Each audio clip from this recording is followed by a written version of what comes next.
Okay, KP equal to KC आएगा। तो यहाँ पे डेल्टा एनजी देख सकते हो, यहाँ पे गैसियस कितना है मोल, 2 मोल्स टोटल। यहाँ टोटल गैसियस मोल 1 + 1 कितना 2 मोल। डेल्टा एनजी क्या आ रहा है 0 आ रहा है, तो KP equal to KC 0, KP equal to KC आएगा। ठीक है ऐसा। ओके और प्रॉब्लम देखो,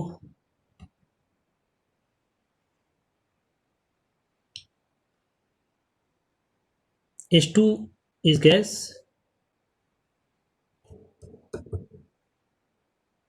O2 is gas,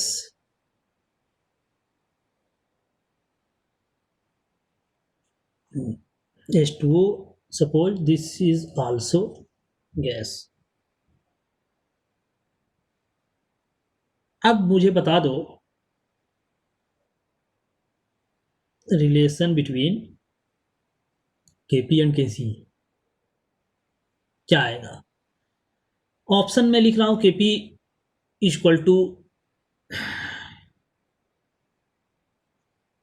केसी आएगा, केपी इक्वल टू 1/√KP आएगा KC, C KP equal to KC RT power half आएगा, डी आएगा KP equal to KC RT raise to half. क्या आएगा देख के बता दो मुझे।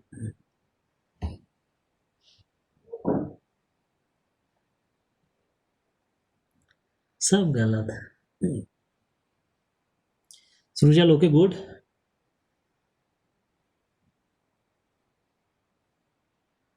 एक ने ही सही बताया, बाकी सब गलत है। Vedant Phalke okay good, Sawant good, Neeraj good, Prajwal good,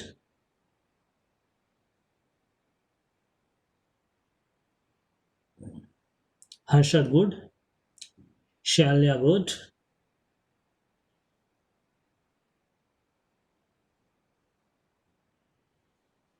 Pramod okay good.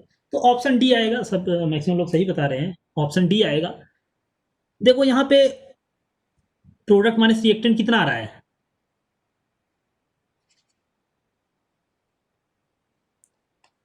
Delta N G क्या आ रहा है मुझे बता दो। डेल्टा एनजी -½ आ रहा है क्या, अरे इधर 1 मोल है, इधर क्या है 1 + 1/2, तो 3/2 मोल, तो 1 - 3/2 क्या आएगा, ये बेसिकली 1 - 3/2 है, मैं ऐसे लिख दे रहा हूं। 1 था प्रोडक्ट -3/2 रिएक्टेंट, तो -½ आ रहा है, तो केपी क्या आ जाएगा केसी RT रेज टू -½ आएगा, तो -½ नीचे चला जाएगा, केसी डिवाइड बाई पावर हाफ मतलब √, ठीक है। तो डी ऑप्शन आया इस टाइप से, ठीक है ओके। तो हम यहां से देख पा रहे हो तुम लोग कि यहाँ पे हम वैल्यू भी बता सकते हैं, अगर केपी केसी दिया हो तो बता सकते हैं। जस्ट एक सिंपल सा, जैसे सपोज एक और एग्जांपल ले लेते हैं, न्यूमेरिकल वैल्यू में ले लेते हैं कि सपोज मैं क्या ले लूँ, कैसे N2 + O2, ठीक है, ऐसा ले लेता हूँ NO + O2 2NO2, सब गैस है, ठीक है, ऑल गैसेस।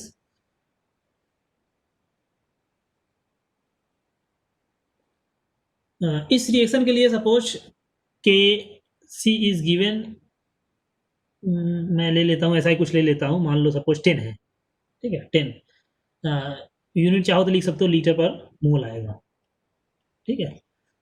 तो केपी क्या आएगा, केपी की वैल्यू क्या आएगी, जस्ट एक मोटा मोटा कैलकुलेट करके बताओ। अब यहाँ पे देखो तुम्हारा केपी का यूनिट क्या आ सकता है, केपी का जो यूनिट आएगा या तो एटीएम में आएगा या फिर पास्कल में आएगा। तो जो आर की वैल्यू लिखोगे उसी हिसाब से अपना देख लेना। अगर तुम 0.0821 लिखते हो तो तुम्हारा जो आंसर आएगा किसमें आएगा, तो क्या आता 1/ATM, 1/ATM आएगा, 1/ATM, ठीक है, यूनिट। तो 0.082 लेना। तो समझ रहे हो ना, कंफ्यूजन नहीं होना चाहिए कि आर की वैल्यू क्या लें, जो यूनिट रहता है उसी में लेना चाहिए। तो 0.082 लो। तो डेल्टा एन जी, पहली बात सबसे पहले डेल्टा एन जी गैसियस देखना होता है। 2 माइनस 2+1 रिएक्टेंट में ओवरऑल 3 मोल है, ठीक, गैस है यहाँ पे, ओवरऑल 2 मोल, तो -1 आया, ठीक है। तो Kp equal to Kp less than Kc हो जाएगा, Kc RT -1, ये बेसिकली Kc/RT, लाइक दिस, ठीक है। हाँ, तो वैल्यू देखो यहाँ पे, Kc की वैल्यू मैं 10 रख दूंगा, और देखो लीटर पर मोल है, यूनिट बताया मैंने, तुम्हारे ऊपर डिपेंड करेगा। आर की वैल्यू 0.082 ले लो ताकि ये एटमॉस्फेयर में आ जाए, ठीक है। और टेम्परेचर, हाँ टेम्परेचर देना पड़ेगा, टेम्परेचर सपोज 27 डिग्री सेंटीग्रेड, ठीक है, टेम्परेचर देना पड़ता है, मैंने बताया था टेम्परेचर देना पड़ता है, तो 300, ठीक है। यूनिट 1/ATM लिख दो, तुमको पता है 1/ATM आना है, बाकी सब कैंसिल हो जाएगा, क्योंकि एटीएम के टर्म में ही आएगा ना, प्रेशर में लिख रहे हो तो तुमको पता है कि ATM/ATM। तो इसका भी यूनिट मैंने बताया नहीं लिखना, लेकिन सिंपल है, इसका ATM स्क्वायर कट जाएगा, 1/ATM बचेगा। तो यूनिट मैंने बताया नहीं केपी का लिखने का, केसी का बताया था, उसी जैसा है, ठीक है। क्योंकि प्रेशर लिखोगे तो ATM/ATM कैंसिल हो जाएगा, बचेगा क्या, 1/ATM बचेगा, ठीक है। तो ये वैल्यू देख लेना जो भी आएगा। तो 10/2.4 के अराउंड, 2.4 दिस इंटू दिस, 2.4 6, 2.4, अच्छा ठीक है, इसका अराउंड ऐसा करके आएगा, देख लेना, मतलब 4 पॉइंट समथिंग आएगा, ठीक है, 4 पॉइंट समथिंग, मैं ऐसे ही रैंडम लिख दे रहा हूँ 4.2, ठीक है। सबको समझ में आया ना, इस टाइप से। Kc 1/10 कौन बोल रहा है 1/10, Kc की वैल्यू 10 है, अरे यूनिट है लीटर पर मोल, यूनिट तो इससे देख के पता चलता है ना, 1/10 क्यों लोगे। Kc का वैल्यू तो ये है, मैंने यूनिट इसका देख के लिखा है ना, इसका देखो यहाँ पे देखो कैंसिल हो जाएगा, तो मोल पर लीटर रेज़ टू -1 आता है, इसलिए लीटर पर मोल लिख दिया, ठीक है। Kc की वैल्यू थोड़ी चेंज होगी, जो रिएक्शन के लिए दिया हुआ वही रहेगा, रिएक्शन उल्टा लिखता तो हम आगे देखेंगे, बट ऐसा है, ठीक है। यूनिट मैंने देख के लिखा ना, रिएक्शन देखो इधर मोल पर लीटर रेज़ टू -1 आता, तो मैंने लीटर पर मोल लिख दिया, ठीक है। Kp का यूनिट एटमॉस्फेयर वैसा ही आएगा जैसे Kc निकालते हो, यहाँ पे एटमॉस्फेयर स्क्वायर कट जाएगा, बचेगा क्या, 1/ATM बचेगा, ठीक है। तो तुम लोग को जब तक बताया ना जाए एग्जाम्पल करके नहीं कर सकते तुम लोग। तो मान लो NO प्लस O2 NO2 है, ठीक है, 2NO2 सब गैस है। अगर यूनिट की बात करूं मैं Kp की, Kp क्या लिखोगे, देखो P NO2 स्क्वायर, प्रेशर लिखते हैं ना, divide by P NO into P O2, ये। तो यूनिट की बात करोगे क्या आएगा, ऊपर क्या आएगा, ATM स्क्वायर आएगा, ATM square by ATM square into ATM, तो ये कट गया, बचा 1/ATM, वैसा ही है, ठीक है, जैसे Kc के लिए निकालते थे वैसे ही यूनिट यहाँ पे भी निकालेंगे, चाहे ATM के टर्म में लिखो प्रेशर, चाहे पास्कल के टर्म में, समझ में आया ना। तो यहाँ पे हमने आर की वैल्यू एटमॉस्फेयर वाले में लिखा है, तो हम यूनिट क्या बोलेंगे, 1/ATM के टर्म में बोलेंगे। अगर पास्कल वाला 8.31 लिखे होते तो क्या बोलते हम, 8.31 लिखे होते, तो यहाँ पे ये प्रॉब्लम होती। लेकिन वहाँ पे एक और प्रॉब्लम आ जाती, सी की वैल्यू प्रॉब्लम आ जाती, तो आर की वैल्यू क्या लिया करो, 0.082 यही वाला लिया करो, ठीक है। रीजन क्या है, रीजन ये है कि जो कंसंट्रेशन मोल पर लीटर ले रहे हो, अगर तुम ये ले लोगे, तो ये ले लोगे ना, तो तुम्हारा मीटर क्यूब में रखना पड़ेगा वॉल्यूम, तो कन्वर्ट करना पड़ेगा कंसंट्रेशन के, तो ये वैल्यू नहीं रख सकते, ठीक है। तो हमको जो वैल्यू रखना है वो सिर्फ और सिर्फ ये वाली रख सकते हैं, ठीक है। तो आर की वैल्यू हमेशा यही रखना है 0.0821 एटमॉस्फेयर के टर्म में, और यूनिट भी उसी के टर्म में बता देना होता है, ओके।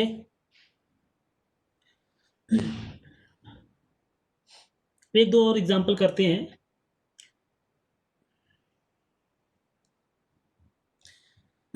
सपोज ये रिएक्शन है N2 + 3H2,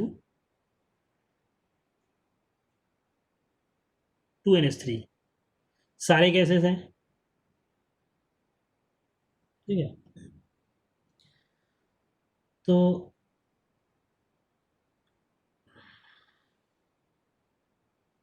वेदांत तुमको प्रॉब्लम है, बाकी और लोग को क्लियर है सबको?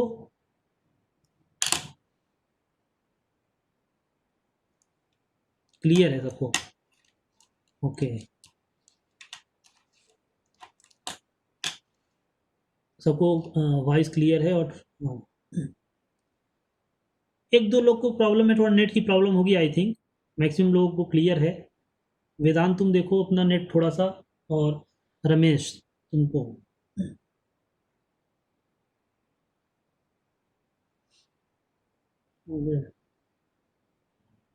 क्योंकि सबको क्लियर दिखाई भी दे रहा है और सुनाई भी दे रहा है। बाकी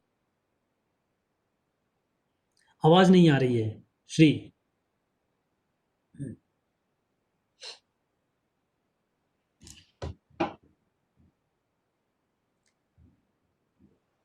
सबको आवाज़ मेरी सुनाई दे रही है? जब भी बताया करो प्राइवेट करके नंबर बताया करो, मैंने बोला है जब को क्लियर हुआ करे तो।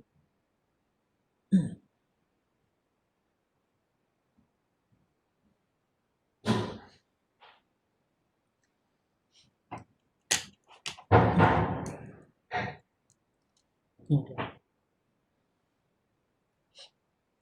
तो गिटार जैसी कौन बोल रहा है, आवाज़ आ रही है?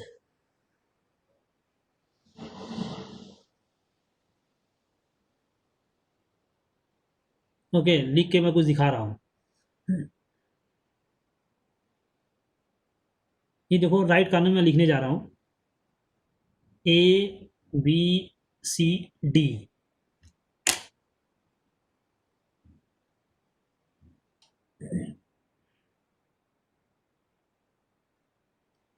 तो यहाँ पे हाँ, ये प्रॉब्लम क्या था ये वाला कर लेते हैं, फिर प्रॉब्लम देखते हैं।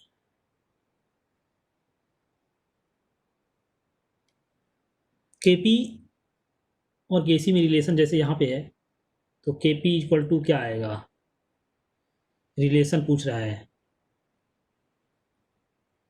तो ए है KP equal to KC RT square, KC equal to KP RT square, C KP equal to KC RT raise to -2,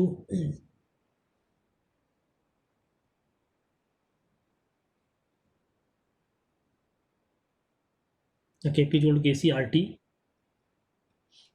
D, KP equal to KC by RT। क्या ऑप्शन आएगा बता दो मुझे।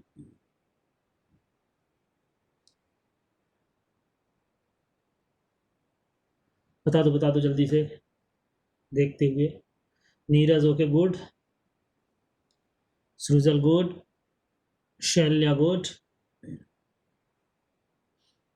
मनीष ओके गुड,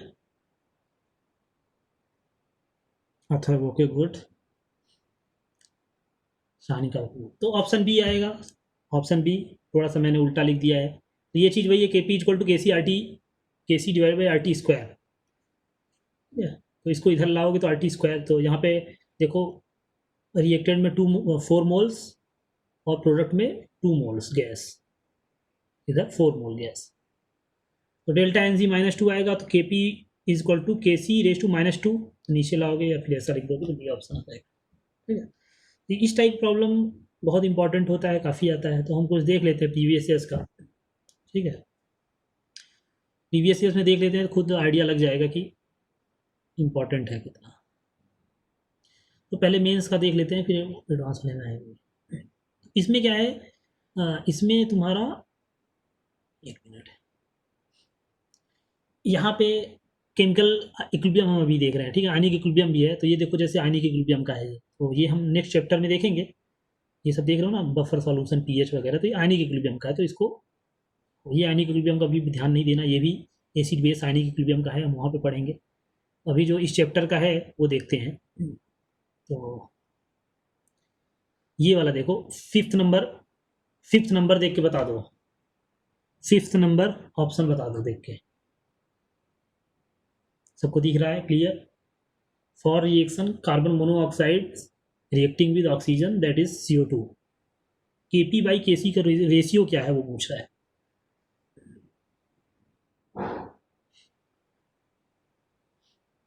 तो क्या आएगा?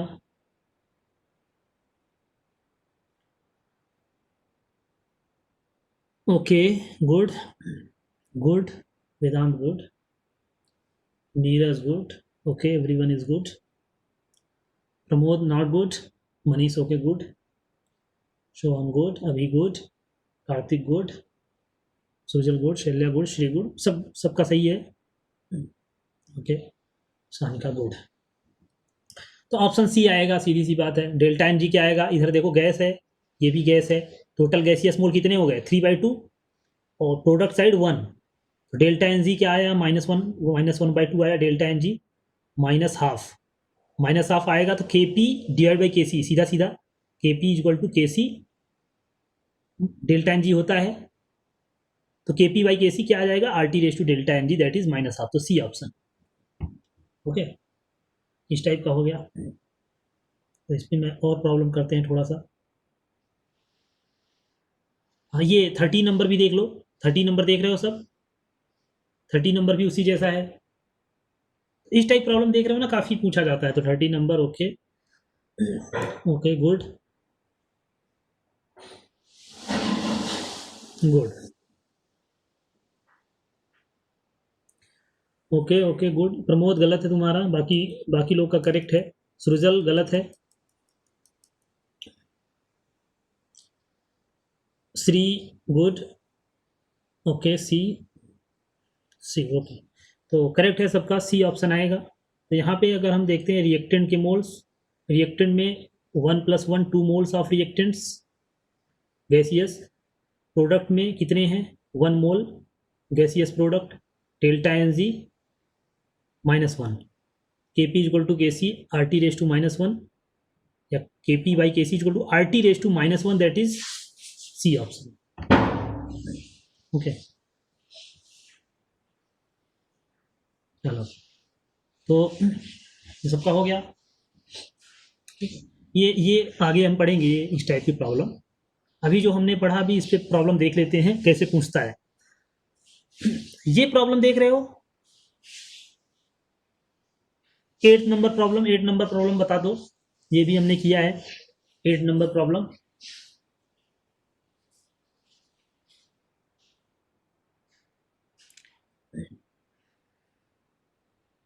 Eight number problem इस type problem हमने की है, इसका भी बता दो क्या आएगा आंसर।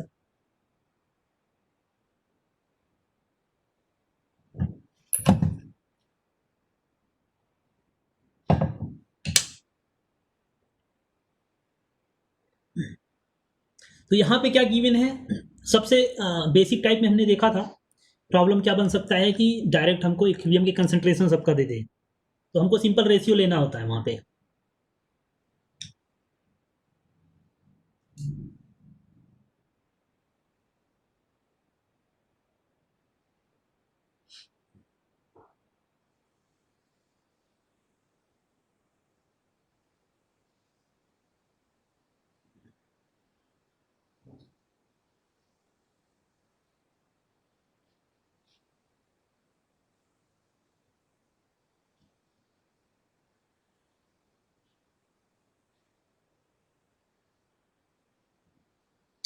ओके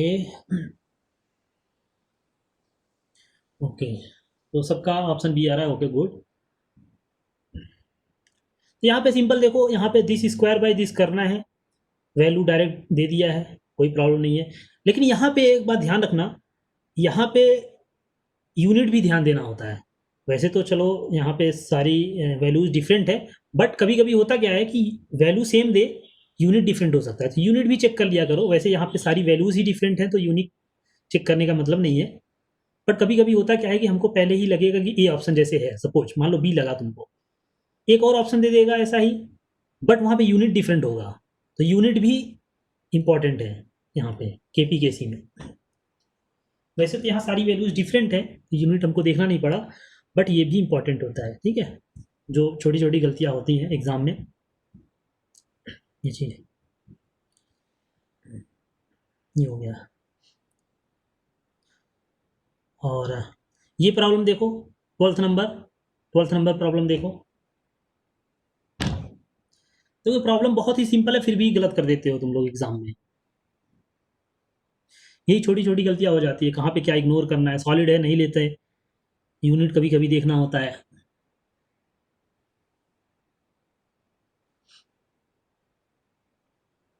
ओके ओके, यहाँ पे डी ऑप्शन सॉलिड है, सॉलिड का नहीं, एक्टिव मास नहीं लेते। एक्टिव मास क्यों नहीं लेते? क्योंकि सॉलिड का कंसंट्रेशन नहीं चेंज होता।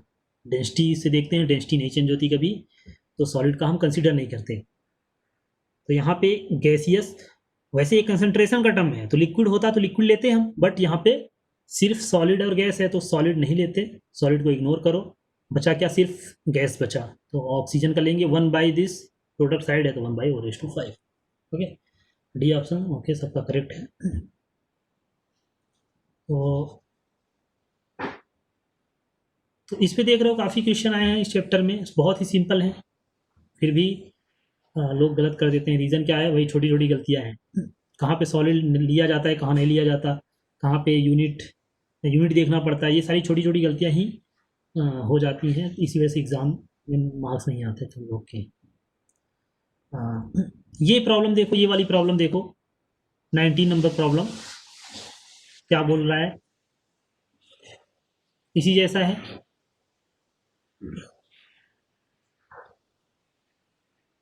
इसमें सिर्फ कंपेयर करना है, वैल्यूज नहीं निकालना है, कंपेयर करना है। टेम्परेचर देखो दे दिया है इस टेम्परेचर पे, तो यहाँ पे पहली बात तो इस टेम्परेचर पे वैसे भी आरटी की वैल्यू 1 से ज़्यादा ही आता है, पॉजिटिव अगर टेम्परेचर है डिग्री सेंटीग्रेड में, तो क्या आएगा?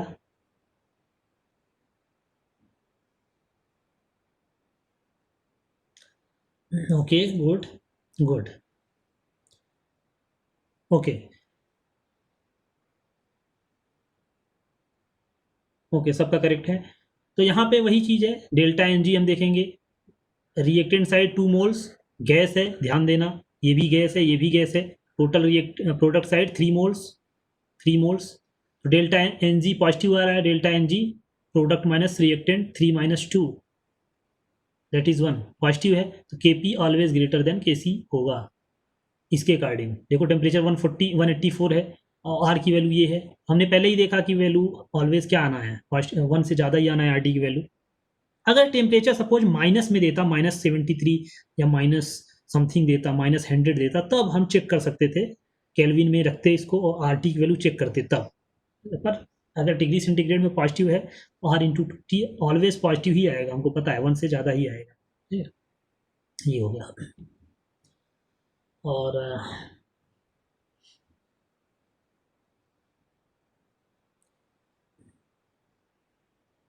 ये सब प्रॉब्लम आयनिक इक्विलिब्रियम के हैं, वहाँ पे हम पढ़ेंगे, अभी हम केमिकल इक्विलिब्रियम पढ़ रहे हैं।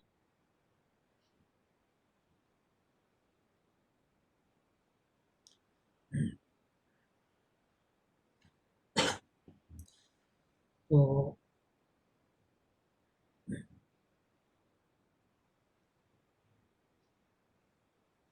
ये प्रॉब्लम देख लो, 2014 का प्रॉब्लम है ये भी बता दो मुझे, 42 नंबर क्या आएगा?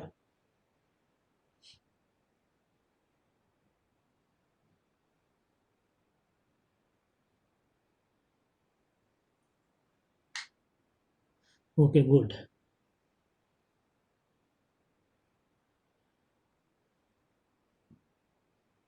ओके प्रेजल, ओके गुड, तो चलो सबका सही है ये भी। तो इस टाइप प्रॉब्लम सिंपल है, सबसे हो जाएगा। जब भी के पी और के सी में रिलेशन आएगा, हमको ओवरऑल गैसियस मोल्स देखना होता है। ठीक है, तो यहाँ पे हाँ ओके, क्या क्या मिस्टेक्स हो सकती हैं? कॉमन मिस्टेक्स, गैसियस चेक करना होता है, ऐसा नहीं देख के ही कि कितने हैं कितने हैं, टोटल सॉलिड लिक्विड को भी मत ले लेना। जब भी डेल्टा एनजी की बात करते हैं, एनजी हमने जो सब्सक्रिप्ट लगाया क्यों लगाया? ताकि गैसियस गैसियस का ही देखना है। तो वैसे तो ये सारे गैसियस ही हैं दिखा हमको, बट लिक्विड आ जाए तो लिक्विड का भी इग्नोर करेंगे, गैसियस के लिए सिर्फ देखते हैं केपी, और सॉलिड तो वैसे इग्नोर करते थे। तो चलो सबका आ गया ये चीज। तो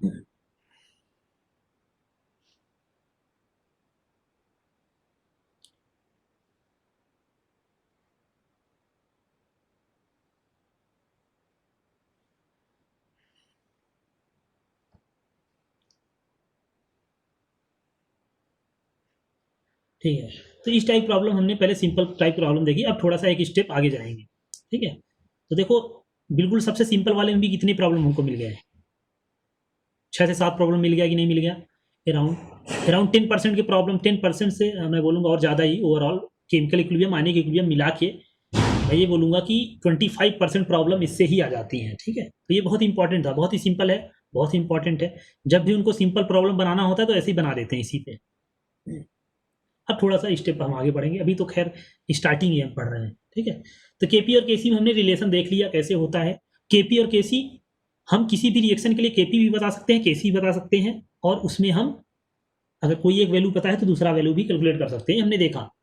तो जब भी इक्विलिब्रियम होगा, तो अभी तक हमने क्या पढ़ा, जब भी केमिकल इक्विलिब्रियम है, ठीक है, तो हमने देखा कि प्रोडक्ट और रिएक्टेंट क्या आ रहा है, एक कोई कांस्टेंट कुछ, तो मतलब प्रोडक्ट मतलब concentration of multiplication of concentration of products by reactants, ऐसा करेंगे ये वैल्यू कांस्टेंट आती है, आना चाहिए। अब लेकिन यहाँ पे क्या लेना है, कंसंट्रेशन ले सकते हैं, कंसंट्रेशन तो केसी आएगा।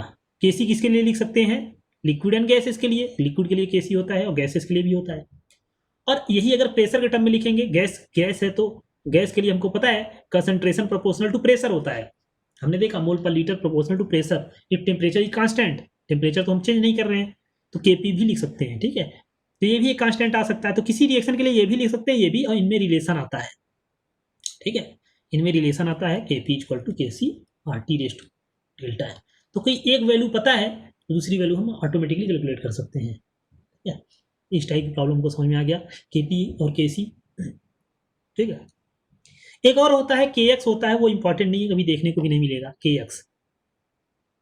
ये क्या है, अगर हमारा जो कंसंट्रेशन वाला टर्म है, जो कंसंट्रेशन वाला टर्म है, अगर तुम मोल फ्रैक्शन लेते हो, मोल फ्रैक्शन लेते हो, मतलब पार्शियल प्रेशर लिया तो केपी आया, कंसंट्रेशन मोलरिटी लिया तो केसी आया, अगर मोल फ्रैक्शन लेते हो तो के एक्स आता है। ठीक है, तो ये तो जानने की जरूरत ही नहीं है, वैसे रिलेशन भी नहीं जानना है क्योंकि ये जल्दी मिलेगा नहीं। ठीक है, किसी बुक में ऐसे ही दे दे, कंफ्यूज मत होना, मतलब ऐसा है कि ए प्लस, ऐसे लिख रहा हूँ, ए प्लस बी सी है। ठीक है, अब इसके लिए या सी प्लस डी है, तो के एक्स क्या लिख दोगे, एक्स ए, ऐसा ही मान लो 1 2 3 4 लिख दे रहा हूँ। ठीक है, क्यूब एक्स डी पावर 4, समझ में आ रहा है ना, एक्स ए पावर 1 2, ठीक है, ऐसा ये चीज लिख देते हैं। तो मोल फ्रैक्शन है, अब इसका भी, ये भी वैल्यू कांस्टेंट आएगी, क्योंकि हम लोगों ने क्या पढ़ा था, कंसंट्रेशन देखो किसी भी टर्म लिख दो, एक दूसरे से कन्वर्ट करना पड़ा था मोल कांस्टेंट में, याद करो कि जो सॉल्यूशन का कंसंट्रेशन है वो तो फिक्स है। अब तुम चाहे इसको मोलरिटी में बताओ, चाहे मोलरिटी में बताओ, चाहे मोल फ्रैक्शन में बताओ, ठीक है, चाहे तुम्हारा परसेंटेज स्ट्रेंथ में बताओ, तो वैल्यूज तो कांस्टेंट है सबकी कुछ ना कुछ। तो कोई एक वैल्यू पता है तो कन्वर्ट करते थे हम, मोलरिटी पता होता था मोल फ्रैक्शन निकालते थे, मोलरिटी, इस पर बहुत सारी प्रॉब्लम की थी हमने। ठीक है, परसेंटेज, तो वही चीज है यहाँ पे, हाँ एक्सी है, ये एक्सी है। ठीक है, ये वही चीज है। ठीक है, वैसे के एक्स टर्म में लिख दिया तो ये, अब ये भी वैल्यू कोई एक नया कांस्टेंट आएगा, ये एक नया कांस्टेंट है। ठीक है, तो ये कांस्टेंट है अगर, तो फिर से इस के सी और इसमें कुछ ना कुछ तो रिलेशन होगा, क्यों होगा, क्योंकि अगर ये कांस्टेंट है तो ये भी कांस्टेंट है, क्योंकि ये अगर मोलरिटी कांस्टेंट था किसी भी सॉल्यूशन का, तो मोल फ्रैक्शन भी तो कांस्टेंट आता है ना। तो फिर से रिलेशन यहाँ पे हम चाहे तो देख सकते हैं, लेकिन यहाँ पे हमको पढ़ना ही नहीं है, मतलब ये जल्दी मिलेगा ही नहीं। ठीक है, वही चीज करेंगे ऐसे ऐसे करके कुछ कुछ तो। ठीक है, मोल बाई टोटल मोल से डिवाइड करेंगे, वो सारी चीजें करके, जानने की जरूरत नहीं है। ठीक है, ये बेकार चीज है, जल्दी मिलेगा नहीं, किसी बुक में ऐसे ही तुमको एक्स ढलाने के लिए दे देगा, लेकिन कभी तुमको टर्म नहीं मिलेगा, कभी किसी एग्जाम में भी नहीं सुनने को मिलेगा। ठीक है, केपी और केसी ही हमको जानना है, तो दो चीजें होती है केपी और केसी। ठीक है, तो इक्विलिब्रियम कांस्टेंट हमने थोड़ा सा जान लिया। अभी देखो हमने प्रॉपर्टी अभी नहीं पढ़ी है, अभी हम जस्ट सीख रहे हैं कि इक्विलिब्रियम कांस्टेंट क्या होता है। ठीक है, कैसे निकालते हैं। दो टाइप के इक्विलिब्रियम कांस्टेंट हमने पढ़ लिए, जब भी केमिकल इक्विलिब्रियम स्टैब्लिश होगा, there will be two types of equilibrium constant we can calculate, KP and KC. अब केपी और केसी में रिलेशन होता है क्योंकि दोनों कांस्टेंट है, कोई भी रिएक्शन दिया है तो केपी कांस्टेंट है तो केसी भी कांस्टेंट होता, तो इसमें कुछ ना कुछ तो मल्टीप्लिकेशन फैक्टर आता है, वो हमने पढ़ा। ठीक है, तो अभी तक हम बस सिर्फ ये पढ़े हैं कि कितने टाइप के इक्विलिब्रियम कांस्टेंट होते हैं, उसके रिलेशन क्या होता है। अभी हम इक्विलिब्रियम कांस्टेंट की प्रॉपर्टी नहीं पढ़े हैं कि इक्विलिब्रियम कांस्टेंट पढ़ क्यों रहे हैं हम, या फिर इनकी प्रॉपर्टी क्या होती है, कब चेंज होंगे कब नहीं चेंज होंगे। तो अभी हम वही पढ़ने जा रहे हैं। अभी क्या पढ़ने जा रहे हैं? Properties of equilibrium constant. Property बहुत इंपॉर्टेंट चीज है। Properties of equilibrium constant.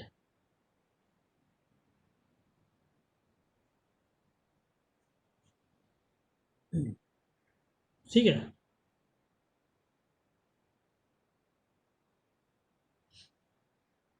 या फिर ऐसा बोल दो, फैक्टर अफेक्टिंग। पहले पढ़ लेते हैं फैक्टर्स अफेक्टिंग इक्विलिब्रियम कांस्टेंट। मतलब इक्विलिब्रियम कांस्टेंट कब चेंज होगा, ठीक है, कब कब चेंज हो सकता है, किस पे डिपेंड करता है। मतलब हमने तो पढ़ा कांस्टेंट तो होता है, ठीक है, हमने ये पढ़ा कांस्टेंट तो होता है, पर किस पे डिपेंड करेगा।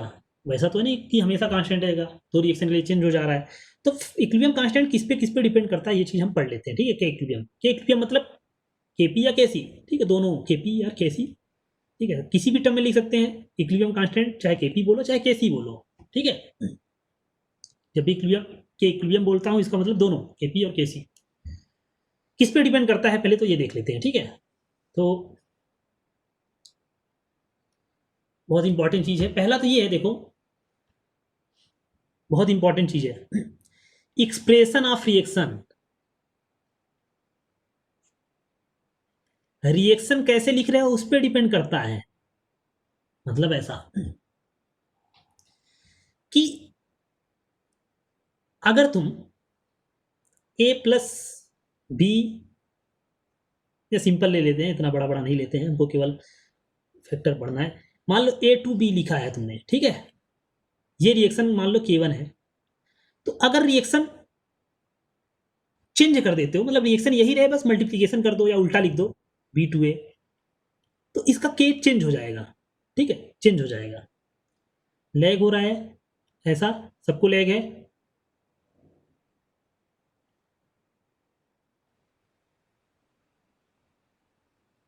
तो देखो जैसे यहाँ पे रिएक्शन ऐसा लिखा हुआ है, ठीक है, अब ये रिएक्शन देखो, इस रिएक्शन को उल्टा कर दिया हमने, रिवर्स कर दिया, तो इससे क्या होता है, केमिकल इक्विलिब्रियम जो कांस्टेंट है वो चेंज हो जाता है। ठीक है, कांस्टेंट चेंज हो जाता है। तो एक्सप्रेशन का मतलब क्या है कि एक्सप्रेशन पे भी डिपेंड करता है, एक्सप्रेशन पे भी डिपेंड करता है। ठीक है, ऐसा। अब यही चीज A2A2B, इसका कुछ और हो जाएगा, समझ पा रहे हो ना।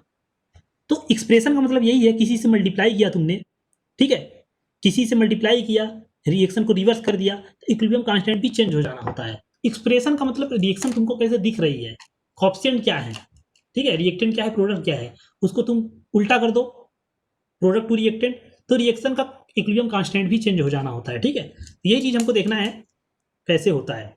तो पहला देखो,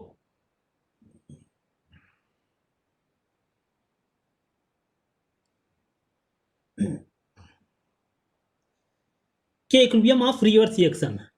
रिवर्स, अगर हम रिएक्शन को रिवर्स कर देते हैं, ठीक है, तो कैसे के इक्विलिब्रियम कैसे चेंज हो जाता है, रिलेशन क्या है देखो।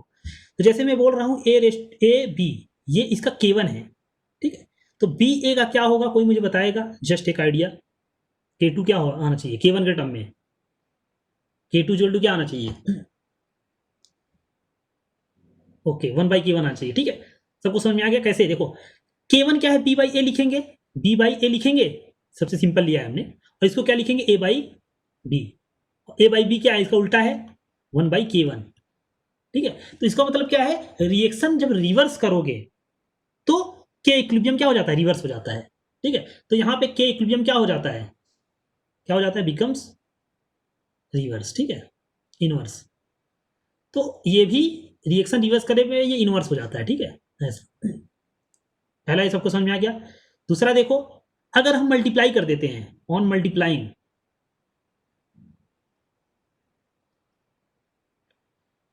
The reaction by a constant, by a constant, आवाज कट रही है, ऐसा बोल रहे हो बीच में देते हैं। ओके ठीक है, यही देख के रोक देते हैं, ठीक है, प्रॉब्लम है तो नेक्स्ट क्लास में देखेंगे भी।